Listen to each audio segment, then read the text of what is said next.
tonight? Oh yes, absolutely. We started really well, and then we left the door open for Brighton. And Brighton, I said before the game, is a really, really good football team. And in the end, it was a little bit. We had to adapt a little bit. We knew what they want to do, but it's anyway difficult to defend it. We had to adapt a little bit. Did that, but not completely, because we want to push through our football as well. So it means you leave one or two players in a position where, if you win the ball, that you have then a directed chance for a counter attack and stuff like this. That's what they did. Brighton took risk in their positioning. And in the build-up as well. We won before the first 2 goals to Super Bowls. Could have scored more, but first half, I said in half-time to the boys, it's 2-1, but they deserve that goal. They could have scored 3. We play well, but they could have scored 3 goals. We could have scored more as well. So open game, nice to watch. You're right, and in the end we win it, and that's all good. But the injury of Hendo obviously is a massive. We don't know exactly, we have to wait, but it doesn't look as it is nothing, and that means in this period of the season, of course. Yeah. Can you enlighten us as to what, because we're not really aware as to what he's done at this stage, Hendo? No, I don't know exactly, but it's kind of a little bit the knee, I don't know, we will see. We have to make scans, but that's obviously, we know that it's not nothing, and so that's already enough.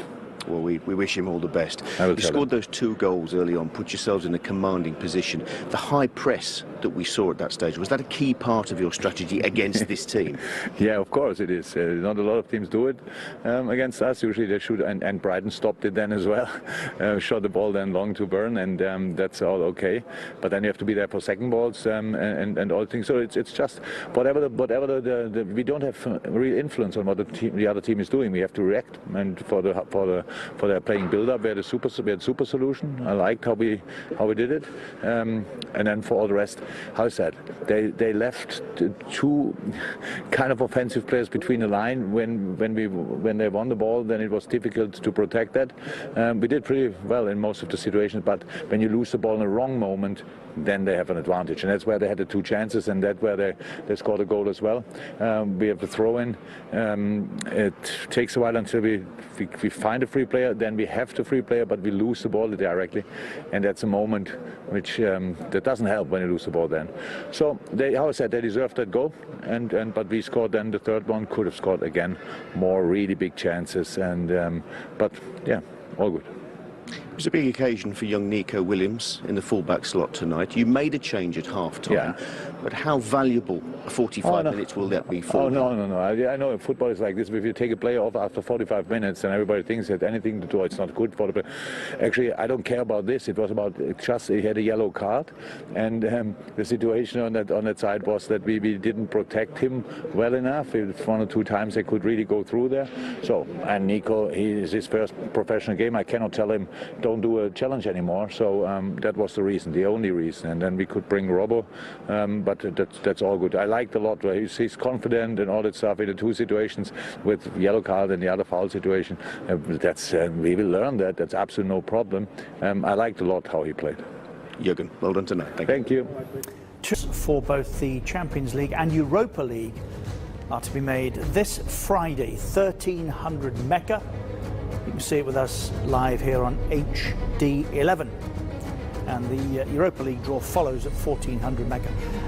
Still outstanding games to be played in both competitions, aren't there? But nevertheless, the draw being made City's second leg against Madrid still to be played. Yes. This is underway. As you can see, 8 minutes in now, Barca Espanyol. Both needy of points for very different reasons. Oh, yes. One to stay in the league and one to win it. One to try and win it, yeah. Chance? No. Good chance. Gone. There'll be more of those before the night's out for Espanyol. Just watching the pictures we're getting in here from Brighton, that looks like Andy Robertson, doesn't it? Well, I wondered, see, Nico Williams has been given the opportunity to play at left back, and he's been booked. He's had a torrid time trying to cope with Lamptey, so it wouldn't surprise me if he takes Williams off at half-time and puts Andy Robertson back on. Makes sense. You're playing the champions. I know. You know what they do. Yeah. Why do you play into their hands like this? I don't know. I mean, first and foremost, I don't know why you do that. You're playing against the best pressing side in the country, the best. So why invite them into the game like that in the first 5 or 10 minutes? I get that after maybe 20 minutes if you've settled, but to play that ball into Davy Proper, I talked to you about a fast pitch, didn't I, Richard? That was an example. Proper's touch there, because the pitch is lightning, got away from him. So you've committed that mistake. Yes. So you think, learn from that, don't repeat it, yeah? No, well, learn from it. Don't play the ball in your own penalty area. If you can get it to a full-back wide, do it. But they continue here with the centre-backs, trying to drive forward, driving into a space where, if you lose that, which you've done, you've got a problem. Centre-backs down, you're shot at the back, and Liverpool pounce all over you. Great finish from Jordan Henderson. I don't get that. See, I don't think that's clever coaching. I think it's naive coaching. Because you know Liverpool are going to swarm all over you, so why invite them, Richard? Why? Why not for 10 minutes, 15 minutes? Give it to your fullbacks, as I said. If you can give it to your fullback in some space, give it, and you can go up the pitch. But why invite trouble all the time in the opening 10 minutes of a match against the best pressing side in the country, and you're 2-0 down, and you've got an awful long way to come back? I don't get it. You know, play the ball here, play it into the middle of the pitch, get it high up the pitch. And since they've stopped playing it in their own 18-yard line and in their own 18-yard box, and they've started to get the ball more in this half of the pitch, they've started to cause Liverpool a problem. And I have to say, it was no surprise they got a goal back, because they've threatened this. Talked about the right back, and he's involved in this. Turned it round the corner. Nico Williams got caught drifting infield, but I have to say that finish was as difficult as they come. Top class. It sat up. It wasn't on the half volley quite. It sat up. But you see Nico Williams attracted in there.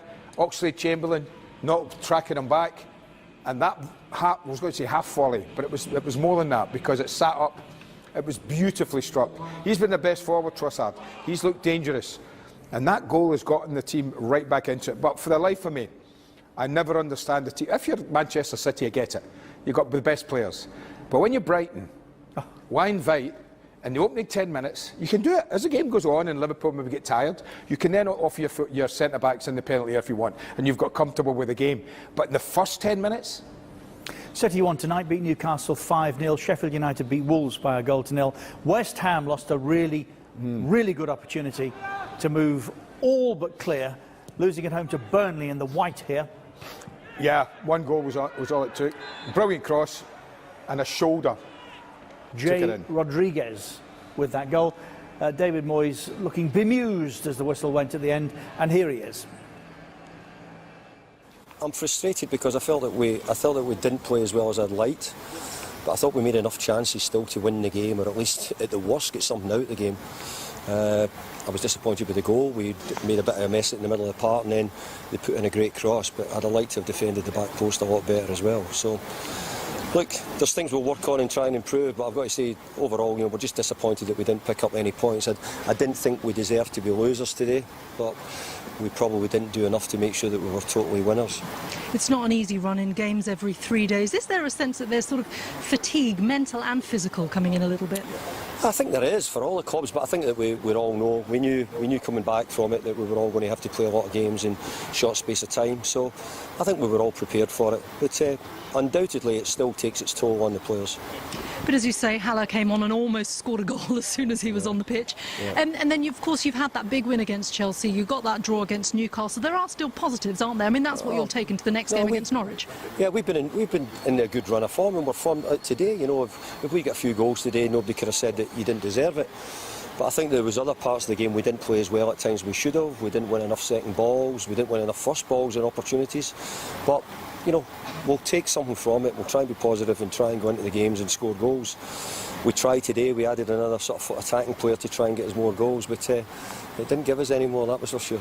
And how big is the game at Carrow Road on Saturday now? Every game's big. Ask the same question. I've been saying, you know, every game's a must-win, so every game goes like that, but when you're in this position, that's the way you look at it, and every win you get takes you a bit closer to being safe. Thank you very much, David. Thank you. That certainly would have been the case had they won tonight, but it's obviously a great opportunity to correct matters when they go to Norwich at the weekend. There they sit now, having played 34, like Watford, on 31 points. Villa and Bournemouth played 33, both on 27. Norwich gone. Yeah. Big game. But see, the thing that David's so upset, when you look at it, Richard, had they won that game today, 34 points, and they could have easily won the game, plenty of chances, maybe, and I agree with them, taking the chances they won it, then you go to Norwich and you send out everybody, you go flat out to win it, because you know, I think 37 points is keeping you in the league, and that would have been it. And that's the thing about the defeat today that I think will annoy David more than anything. We're watching Brighton at home against Liverpool. They trail by 2-1, but they have got something